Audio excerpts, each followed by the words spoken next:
Welcome to this very short history of Albright College. In the background, you'll see Sylvan Chapel, the small stone building. Sylvan Chapel is actually the oldest building on campus. It dates to 1773 and started life as the spring house of the Pennsylvania Dutch farm on whose grounds Albright College now stands. Spring houses held spring-fed tubs or pools, which were used as an early form of refrigeration. It's a tradition today to throw classmates into the pond in front of the spring house on their birthday.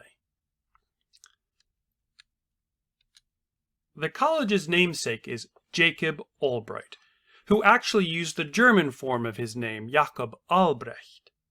A Pennsylvania Dutch-speaking child of immigrants, Albright felt called to become a Methodist preacher among the Pennsylvania Germans.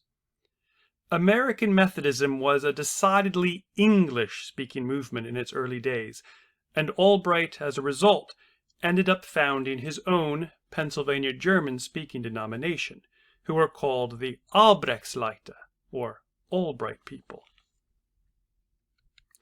These early Methodists emphasized experimental religion. Now, this isn't laboratory religion, but rather emotional religion. The early Methodists believed that genuine Christianity involved an emotional response to God's grace. Early Methodist communities were also very egalitarian. Everyone was equal in the eyes of the Lord. This emphasis made Albright's movement popular with craftsmen, laborers, and small farmers rather than with the landed gentry. Like other Northern Methodists, Albright's people were strongly anti-slavery. They also loved singing.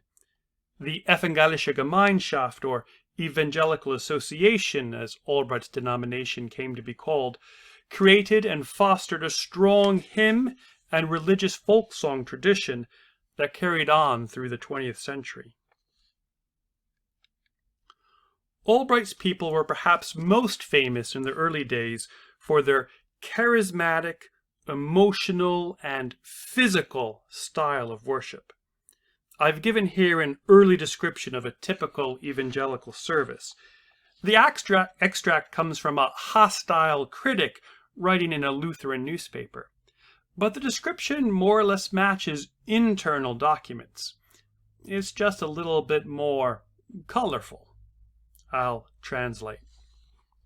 Over here, an old farmer begins to moan as if he were in the throes of death. Over there, a girl falls to the floor, covers her head with her hands, and shouts endlessly in a shrill voice, "Oh, Jesus! Oh, Jesus!" Another fellow with crazed eyes convulsively shakes his fists and roars. Almost everyone there was more or less in a state of frenzy and behaved like a crazy person, ceaselessly groaning, shouting, and praying. Worship on campus has become a bit more staid since, but I like to imagine that we keep some of this sense of energy and excitement at Albright College. Now, Jacob Albright did not found Albright College. This is a common misconception. Instead, the institution was merely named after him by later members of the Evangelical Association. Albright College's institutional history goes back to Union Seminary in New Berlin, Pennsylvania, founded in 1856. Seminary in these days does not mean a training school for ministers.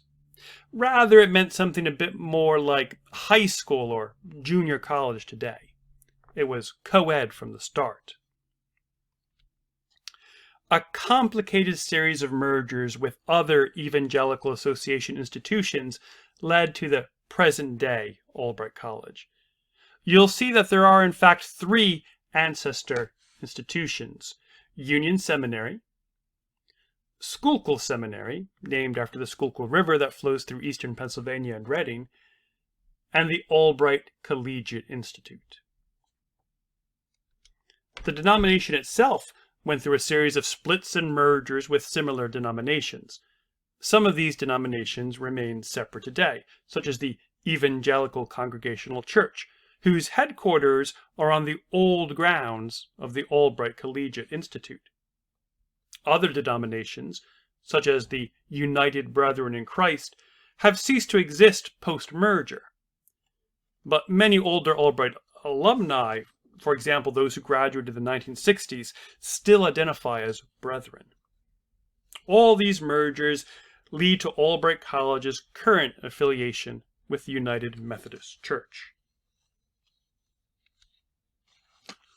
Albright has always been a small and relatively poorly endowed college. Remember that the early Albright's people were largely laborers and small farmers. Our alumni don't include U.S. presidents, but they have made an impact on the world. Here are just 3 of the names to know. Stephen Gill Spotswood, class of 1917, went on to become a bishop in the African Methodist Episcopal Zion Church, and served as the chairman of the NAACP throughout the turbulent 1960s up through 1975. Bob Spitz, class of 1971, is a New York Times best-selling biographer, known for his work on Ronald Reagan, the Beatles, and Julia Child. John Fetterman, class of 1991, is the current, as of 2021, Lieutenant Governor of Pennsylvania, and he's a generally colorful character. That's it for our very short history. As you can see, we've been helping to shape the future for 150 years and counting. It's time for you to play your part.